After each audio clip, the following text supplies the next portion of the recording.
As you might imagine, you've been a topic of conversation on this campus a lot in the past week or so, certainly among a lot of us who discuss politics. And one of the things that sort of united people who like and dislike a lot of your ideas is that we appreciate your defense of free speech, and we appreciate you coming here to talk about it with us.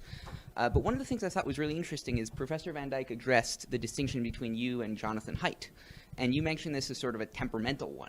And I think, I'm sure that's true to some extent, but I noticed you've made a lot of more sort of substantively inflammatory claims. Like in the course of this lecture, you called the authors of Facebook posts demons and totalitarians. In past events, you've called them things like neo-Marxists, cultural Marxists. You've called them, I believe, a fifth column that is committing treason against the West. And it seems to me this is more than temperamental. This is a substantive difference. And it's a substantive difference, yes. And another thing you've done is that, unlike Haidt, you have a more sort of comprehensive political program. You've talked a lot in defense of traditional hierarchies, both of gender, of class, so on, though emphatically not of race. And so it seems that... I haven't talked about defense of traditional hierarchies in terms of gender and class. That's not true. Well, you've talked about hierarchies in society. You've talked about... Yeah, that's yes. true. I have done that. But I that haven't justified them on the basis of gender and class. Whatever the two categories. You talk not about, okay. That's an important distinction. Okay, but you defend hierarchies in society in a way that... You talk a lot about the Pareto distribution, yes? That doesn't mean I defend it. Well, okay. Okay. Yes. Well, I mean, I think you talk Observing that something exists is not the same as defending it. How in the world... Well, people attack it, right? What's that? And you don't. People attack it. Attack what? Attack the hierarchies of society as inherently unjust, right? Well, they're unjust, but they're also useful. Okay, so you say they're useful. Some people would disagree with that proposition. Okay, look at it this way. You obviously think that it's worthwhile to stand up and ask a question. Yes. So you think that standing up and asking a question is better than not standing up and asking a question. Yes. Okay, that's a hierarchy. Yes. Of values. Yes. Okay, without the hierarchy of values, you couldn't act. Of course. No, not of course. Well, wait. It's partly why I'm defending the hierarchy. Without a hierarchy. You see how insistent Peterson is on being precise. And it's kind of comical because this college student is tripping over his words trying to defend himself against Peterson. But it's really important, I think, that we do be precise about topics like this. I mean, think of someone who's building a house, how precise they are so that the house doesn't fall. Well, we're building something a lot larger than a house. I mean, we're building a brighter future. We're building society. Well, that's bigger than a house. So, good on Peterson for pushing this kid to be as precise as possible. Agrees about the facts of the hierarchy, right? What's that? There is a hierarchy in society, right? No, there's multiple hierarchies in society. There are multiple hierarchies in society, right? Yes. And you say that they are based in, you invoke the lobster, right? That they are based in nature.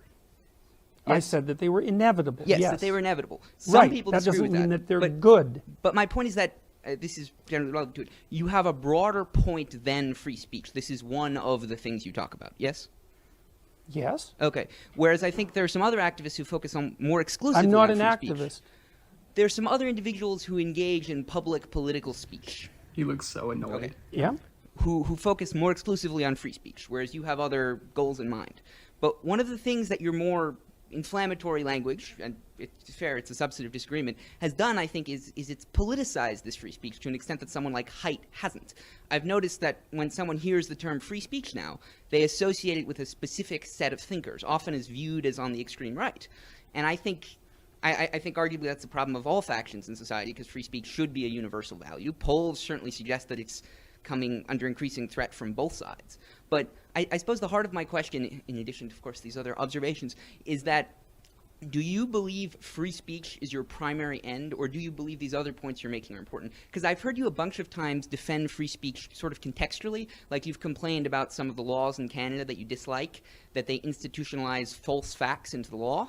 But it seems to me that an absolutist defense of free speech makes no preference as to true or false. The point is that's something you are being forced to say something. It would be as bad as if you were forced to say something that is true, because the point of free speech is that you can say whatever you want, right? No, the point of free speech is so that you can think your way through life without running headlong into a brick wall. But being told to think position A versus position B is just as bad, right? Even if one is true and the other is not.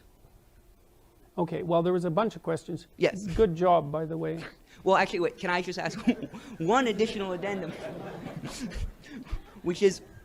The point of free speech seems to be not just so that we can say whatever we want, but so that we can say things, say what we think, say what we believe, and have a contention with other people without the fear of violence coming on to us because of what our stance was. Well, and that's beneficial because I have a thought and you have a thought and we all give our say, and then the best idea rises to the top and all the poor ideas get weeded out.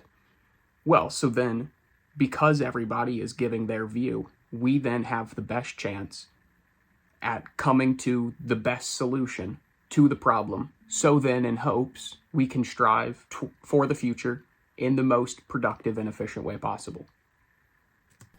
I think the politicization of free speech is by far the biggest threat to free speech, because this has always been... No, the radical leftists are the biggest threat to free speech. Well, okay, so this is a disagreement.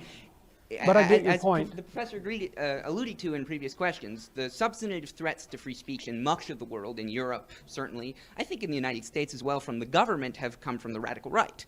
And I think it's fair to say that on the specific narrow subset of certain departments on liberal arts colleges, it's fair to say a threat comes from the left, though its scope is in dispute. But my question is, do you think that the way you talk about free speech, the way you link it to specific issues, the way you use inflammatory language, and the way you seem to make it, you seem to defend a specific set of free speech. There are certainly plenty of instances of free speech attacked on the other side that you don't mention as much. Do you think you risk politicizing this? Because it seems to me yes. that... Okay, and do you not think that's a far greater threat? Because, for example, the NRA... Well, sorry, the NRA is a group in the United States that defends guns rights, right? Okay, hold it. Yes. It. We need a question. Yes. Okay. I mean, like I said, you're doing fine, but it's just too much. Yes. Like, I can't keep it straight. Do you think that your behavior risks politicizing it, and do you think that politicization is justified? I think my behavior risks politicizing it, yes.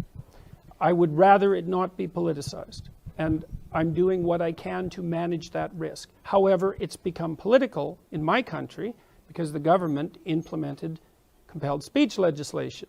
So I wasn't complaining about that before it became political.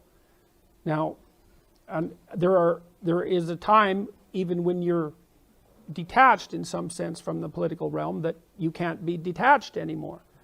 Well, I'm not happy with the fact that this has become politicized.